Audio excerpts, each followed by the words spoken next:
Twelfth में एक chapter है जिसमें आपको समझना पड़ता है कि विद्युत धारा किसे कहते हैं। वैसे तो आपने विद्युत धारा की जो परिभाषा है 10th में भी पढ़ा होगा, बट आज हम विद्युत धारा की जो बहुत ही ज्यादा क्लियरिटी जो डेफिनेशंस है उसको देखने वाले हैं, और उससे संबंधित विद्युत धारा से संबंधित जो छोटी मोटी बातें हैं वो भी हम इस वीडियो लेक्चर में देखने वाले हैं। तो सभी को मेरा नमस्ते, ग्रेट मॉर्निंग। आइए स्टार्ट करते हैं। विद्युत धारा किसे कहते हैं। विद्युत धारा देखने से पहले कुछ चीजों को समझ लेते हैं।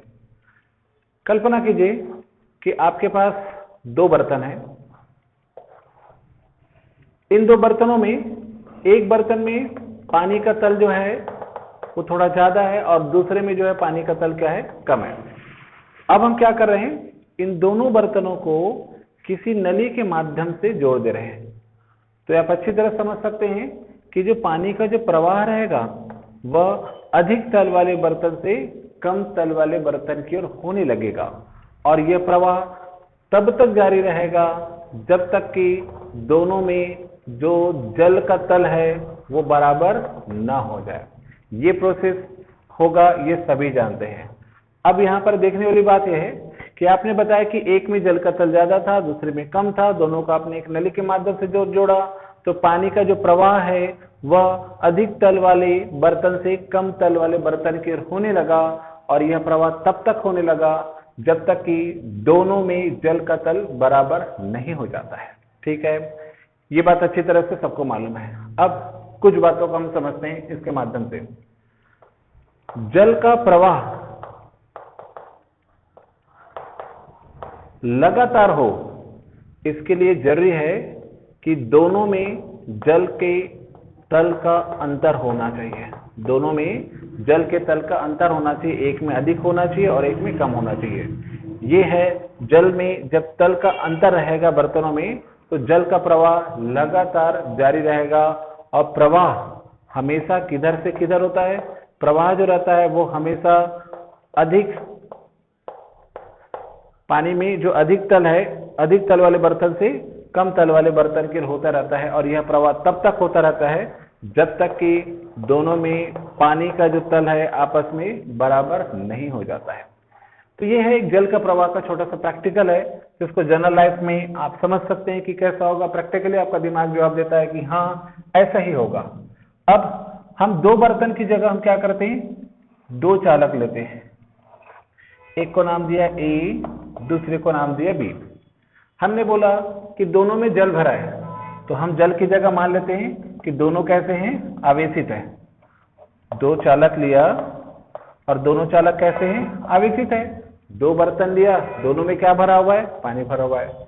हमने स्टार्टिंग में लिया था एक बर्तन में जल का तल ज्यादा था, तो हम मान लेते हैं कि चालक ए में जो आवेश की मात्रा है वो ज्यादा है और बी में आवेश की मात्रा क्या है, कम है। ऐसा हम मान लेते हैं। फिर हमने क्या किया था, दोनों बर्तनों को एक नली के माध्यम से जोड़ा था। अब हम क्या करते हैं, दोनों आवेशित चालकों को एक विद्युत तार के माध्यम से जोड़ देते हैं। तो देखिएगा हुआ क्या था, यहाँ पर जैसे हमने नली से जोड़ा दोनों को एक दूसरे से, तो पानी का जो प्रवाह है वो अधिक तल वाले बर्तन से कम तल वाले बर्तन की ओर होने लगा। ठीक वैसे ही जैसे हम दोनों चालकों को आपस में जोड़ते हैं तो आवेश का जो प्रवाह रहता है किसका, जैसे उससे पानी का प्रवाह होता है वैसे इसमें क्या होता है, आवेश का प्रवाह होता है। तो आवेश का जो प्रवाह रहता है वह अधिक आवेशित चालक से कम आवेशित चालक की ओर होने लगता है।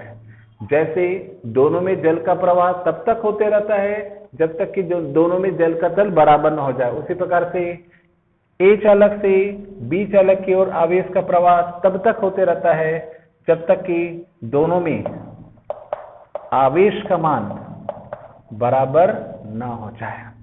जैसे आवेश बराबर होता है, दोनों का आवेश बराबर होता है, तो ये प्रवाह होना बंद हो जाता है। ठीक है, तो यहां पर हमने देखा था जल का प्रवाह कब तक जारी रहेगा, जब तक कि दोनों में तल का अंतर रहेगा। ठीक उसी प्रकार से आवेश का प्रवाह तब तक जारी रहेगा जब तक कि दोनों में किसका अंतर रहेगा, विभव का अंतर रहेगा। क्योंकि हुआ क्या था, आवेश का जो प्रवाह है वो अधिक आवेशित चालक से अधिक विभव से कम विभव के होने लगा था। तो जैसे कि जल का प्रवाह लगातार जारी रहे, उसके लिए जरूरी है कि दोनों बर्तनों में जल के तल का अंतर हो। ठीक उसी प्रकार से लगातार आवेश का प्रवाह जारी रहे, उसके लिए जरूरी है कि दोनों में विभव का अंतर रहे, अर्थात दोनों आवेशित चालकों के मध्य में विभव का अंतर मतलब क्या रहे? विभवांतर रहे। तो जब तक विभवांतर है, अर्थात जब तक कि दोनों बर्तनों में तलों का अंतर है, तब तक पानी का प्रवाह होगा। उसी प्रकार से जब तक दोनों आवेशित चालकों में विभवांतर है, तब तक आवेश का प्रवाह होता रहेगा। अब यदि मैं चाहता हूं कि जल का प्रवाह लगातार बना रहे, तो मैं क्या करूंगा? बाह्य स्रोत से इस बर्तन में लगातार पानी डालता रहूं और प्रयास ये करता रहूंगा कि इसमें जल का तल जो है वो इस बर्तन से ज्यादा रहे। तो ठीक उसी प्रकार से जैसे मैंने जल का तल का अंतर रखने के लिए इसमें से अलग से पानी डालता रहा, उसी प्रकार से सोचिए, मैं अगर चाहता हूं कि आवेश का प्रवाह होता रहे, तो उसके लिए मुझे क्या करना पड़ेगा? विभवांतर उत्पन्न करना पड़ेगा। यहां पर मैंने विभवांतर अर्थात जल के तलों का अंतर उत्पन्न करने के लिए स्वयं से क्या करते रहा? पानी डालते रहा। यहां पर सोचिए कि विभवांतर उत्पन्न करने के लिए क्या कर सकते हैं। तो विभवांतर उत्पन्न करने के लिए किसी सेल या आप बैटरी का प्रयोग कर सकते हैं। तो इन चालक के सिरों के बीच में सेल या बैटरी लगा करके आप विभवांतर उत्पन्न कर सकते हैं। जब तक आप विभवांतर रखेंगे, आवेश का प्रवाह हमेशा एक चालक से दूसरे चालक की ओर होता रहेगा। ओके, फाइनल चीज पर आते हैं। हमको पढ़ना क्या है? विद्युत धारा पढ़ना है। इसको समझना है विद्युत धारा किसको बोलते हैं। तो चालक में आवेश का जो प्रवाह है वो ए से बी की ओर हो रहा है। तो ये जो आवेश का जो प्रवाह होता है ना, उसी को हम क्या बोलते हैं? विद्युत धारा बोलते हैं या बोलने वाले हैं। तो आवेश की प्रवाह को हम क्या बोलते हैं? विद्युत धारा कहते हैं। तो यहां पर थोड़ा सा क्लियर करते हैं विद्युत धारा की परिभाषा को। बोला गया आवेश के प्रवाह को, आवेश का जो प्रवाह रहता है उसी को हम क्या बोलते हैं? विद्युत धारा। लेकिन इस आवेश को प्रवाहित होने के लिए कुछ ना कुछ समय अंतराल लगेगा, कुछ ना कुछ समय लगेगा। इसी कारण से जो परिभाषा होता है उसे हमको बोलना पड़ता है आवेश प्रवाह की दर को हम क्या बोलते हैं? विद्युत धारा कहते हैं। परंतु रुकिए, विद्युत धारा की ये जो परिभाषा है वो पूरा नहीं है। अगेन फिर से मैं समझा दूं, विद्युत धारा किसको बोलते हैं? सिंपली आपने देखा होगा विद्युत धारा की परिभाषा। विद्युत धारा की परिभाषा किसको बोलते हैं? धारा प्रवाह की, आवेश प्रवाह की दर को, आवेश प्रवाह की दर मतलब समय। तो सिंपल परिभाषा सभी लोग जानते हैं कि विद्युत धारा किसको बोलते हैं? किसी चालक में आवेश प्रवाह की दर को क्या कहा जाता है? विद्युत धारा। बट ये परिभाषा पूरी तरह से पूर्ण नहीं है। विद्युत धारा किसको बोलते हैं? देखते हैं, देखिएगा। विद्युत धारा मतलब जैसे कि मैंने बताया, विद्युत धारा बह रहा मतलब आवेश बह रहा है। आवेश मीन्स चार्ज बह रहा है, ठीक। और वो भी आवेश में मोस्टली आप बोलते हैं कौन सा आवेश है? इलेक्ट्रॉन माइनस आवेश बह रहा होता है, ठीक। तो देखिएगा, किसी चालक में आवेश प्रवाह की दर को विद्युत धारा कहते हैं, ठीक है। परिभाषा बस पूरा नहीं है। इस कारण से पूरा नहीं है क्योंकि ये जो आवेश होता है ना, ये जो इलेक्ट्रॉन होता है वो किसी चालक में यहां से प्रवेश करता है और इस भाग को बोलते हैं हम लोग क्या? अनुप्रस्थ काट। तो किसी भी चालक में जो विद्युत धारा रहता है या फिर आवेश रहता है वो कहां से प्रवेश करता है? इस अनुप्रस्थ काट वाले भाग से प्रवेश करता है। इसीलिए जब आप परिभाषा बोलते हैं तो ये बताना जरूरी होता है कि विद्युत धारा कहां से प्रवेश कर रहा है, किस भाग से प्रवेश कर रहा है, तब विद्युत धारा की परिभाषा पूरी मानी जाती है। तो आपने जो बोला था मैं उसको लिख देता हूं, वो ऐसा था, किसी चालक में आवेश प्रवाह की दर को, आवेश प्रवाह की दर को हम क्या कहते हैं? विद्युत धारा कहते हैं। अब इसे पूरा करते हैं। तो किसी चालक के, यहां पर हम लोग इसको रहने देते हैं, नया परिभाषा देते हैं, किसी चालक के अनुप्रस्थ परिच्छेद से, अनुप्रस्थ परिच्छेद से, अनुप्रस्थ परिच्छेद में आवेश प्रवाह की दर को, आवेश प्रवाह की दर को हम क्या कहते हैं? विद्युत धारा कहते हैं। तो ये जो है ये पूर्ण परिभाषा है, ये थोड़ा सा अपूर्ण है। इसमें जानकारी ये नहीं मिलता कि आवेश कहाँ से प्रवाहित हो रहा है, कहाँ से प्रवेश कर रहा है। यहाँ से पूरी पूरी जानकारी मिलती है कि किसी चालक के अनुप्रस्थ परिच्छेद में आवेश प्रवाह की दर को हम क्या बोलते हैं? विद्युत धारा। अनुप्रस्थ परिच्छेद अगेन फिर से बता दूं, मान लीजिए आपके पास एक तार है बेलनाकार, तो ये जो भाग है ना इसको बोलते हैं हम लोग अनुप्रस्थ परिच्छेद, और इसी के क्षेत्रफल को बोला जाता है अनुप्रस्थ परिच्छेद का क्षेत्रफल। तो ये है विद्युत धारा की परिभाषा। विद्युत धारा को सबको मालूम है कि किससे प्रदर्शित करते हैं? आई से प्रदर्शित करते हैं। आवेश को स्मॉल क्यू या कैपिटल क्यू से प्रदर्शित करते हैं। और समय के लिए हो जाएगा क्या आपके पास? टी। तो यहाँ पर फॉर्मूला जाएगा I is equal to Q upon T. आपने पढ़ा होगा पिछले चैप्टर में, जो फिजिक्स का फर्स्ट चैप्टर है उसमें, आवेश का क्वांटमीकरण, आवेश का क्वांटमी। तो आवेश के क्वांटमीकरण से किसी भी आवेशी चालक में जो आवेश की कुल मात्रा होती है वो होता है प्लस माइनस एन ई होता है, जहां पर ई इलेक्ट्रॉन का आवेश हो गया और एन जो रहेगा इलेक्ट्रॉनों की संख्या हो जाएगा।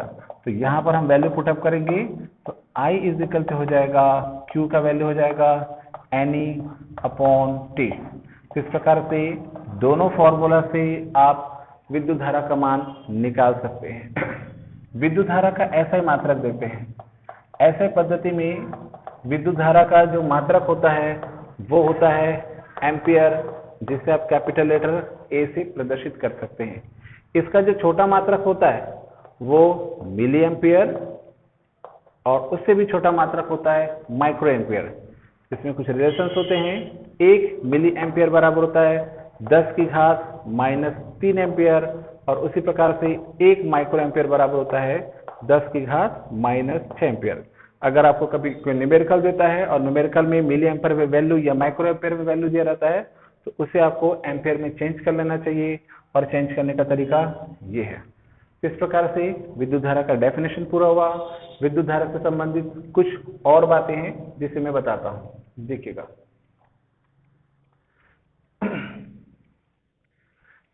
नोटेड पॉइंट, पहला नोटेड पॉइंट क्या है सुनिएगा।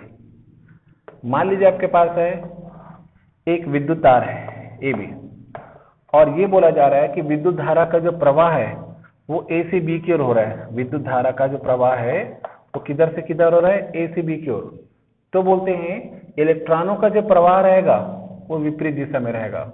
इलेक्ट्रॉनों का जो प्रवाह रहेगा वो बी से ए की ओर रहेगा। इसका मतलब हमको एक पॉइंट मिल जाता है कि आवेश की यानी कि इलेक्ट्रॉनों की प्रवाह की दिशा और विद्युत धारा की दिशा विपरीत होती है। तो ये पॉइंट है जिसको ध्यान रखना पड़ता है। कई न्यूमेरिकल क्वेश्चंस में या फिर जो व्यंजक है उसमें इन बातों को ध्यान रखना पड़ता है कि विद्युत धारा की दिशा और इलेक्ट्रॉन की प्रवाह की दिशा विपरीत होती है। अब यहाँ पर दिमाग थोड़ा समझ नहीं पाता है कि ऐसे कैसे होता है, तो मैं हमेशा एग्जांपल्स देता हूँ। जैसे आपको आगे की ओर बढ़ना है, आप चाहते हैं कि आगे की ओर गति, तो आपने देखा होगा कि आप पीछे की ओर क्या करते हैं? बल लगाते हैं। तो आगे बढ़ने के लिए पीछे की ओर बल लगाते हैं तो दोनों की दिशा विपरीत होती है। सेम टू सेम यहाँ पर ऐसा है। अगर धारा का प्रवाह ए से बी की ओर हो रहा है तो इलेक्ट्रॉनों का प्रवाह जो रहता है वो बी से ए की ओर होता है। नेक्स्ट बात, धातुओं में, ये छोटे छोटे पॉइंट्स है। धातुओं में धारा प्रवाह का कारण, तो धातुओं में विद्युत धारा का प्रवाह का जो कारण होता है वो इलेक्ट्रॉनों का प्रवाह होता है। ऋण आवेशित कणों के कारण से ही धातु में विद्युत धारा का प्रवाह होता है। धातु मीन्स आप बोल सकते हैं ठोस की बात कह रहा हूं मैं, ऐसे जो कि विद्युत के चालक होते हैं। उसी प्रकार से अगर हम बात करते हैं द्रव या गैस में, वैसे तो सामान्यतः गैस में विद्युत धारा का प्रवाह नहीं होता है, लेकिन अगर किसी तरीके से गैस का दाब आप 0.01 मिलीमीटर कर लेते हैं तो गैस में भी विद्युत धारा का प्रवाह होता है। तो बात करते हैं द्रव या गैस में विद्युत धारा का प्रवाह का कारण। तो इसका जो कारण होता है वो धनावेशित कण या ऋणावेशित कण, दोनों के कारण से ही द्रव या फिर गैस में विद्युत धारा का प्रवाह होता है। धनावेशित कण मतलब प्रोटॉन, ऋणावेशित कण मतलब इलेक्ट्रॉन। ये छोटी छोटी बातें हैं जो आपको ध्यान रखना पड़ता है। नेक्स्ट है विद्युत धारा का सबसे सर्वोत्तम चालक मतलब विद्युत का सबसे अच्छा चालक कौन सा होता है? तो विद्युत का सबसे अच्छा चालक होता है चांदी। उसके बाद नंबर आता है कॉपर का, उसके बाद नंबर आता है सोना का, उसके बाद नंबर आता है आपका एल्युमिनियम का नंबर आता है। तो विद्युत का सबसे अच्छा चालक माना जाता है चांदी को माना जाता है, इस कारण से क्योंकि चांदी पर स्वतंत्र इलेक्ट्रॉनों की संख्या सबसे ज्यादा होती है। इसी कारण से भी इसमें आसानी से विद्युत धारा का प्रवाह हो जाता है। ये सीक्वेंस याद रखेंगे आप, क्योंकि कई कंप्यूटर एग्जाम्स में पूछा जाता है कि सबसे अच्छा विद्युत का चालक कौन सा होता है, तो वो ये भी पूछ सकता है, यहाँ पर ये गोल्ड है, यहाँ पर ये भी पूछ सकता है कि तीसरे नंबर का कौन सा है, चौथे नंबर का कौन सा है। तो आपको सीक्वेंस वाइज ऐसे याद रखना चाहिए। ये छोटी छोटी जानकारियां हैं, ठीक। और भी जानकारी आप ले सकते हैं विद्युत धारा के बारे में। विद्युत धारा के बारे में नेक्स्ट जानकारी आपको दे दूं, घरों में जो विद्युत धारा रहता है उसका मान कितना रहता है? घरों में जो विद्युत धारा रहता है उसका मान जो रहता है ना, वो 5 एम्पियर का होता है। और जो छोटे फैक्ट्रियां रहती है उससे विद्युत धारा का जो मान रहता है वो लगभग 10 एम्पियर का रहता है। वैसे विद्युत धारा का मान अलग अलग फैक्ट्रियों में आवश्यकता अनुसार से अलग अलग रखा जाता है, बट मोस्टली आपको ये मालूम होना चाहिए कि घरों में विद्युत धारा का मान कितना रहता है, ये 5 एम्पियर होता है। तो ये है विद्युत धारा और उससे संबंधित छोटी छोटी जानकारियां जो आपको आगे बहुत हेल्प करेगी, ठीक। अगर आपको वीडियो अच्छा लगा है तो प्लीज़ लाइक कीजिए और दूसरों तक शेयर कीजिए, और मेरे साथ वीडियो में बने रहने के लिए थैंक यू वेरी मच।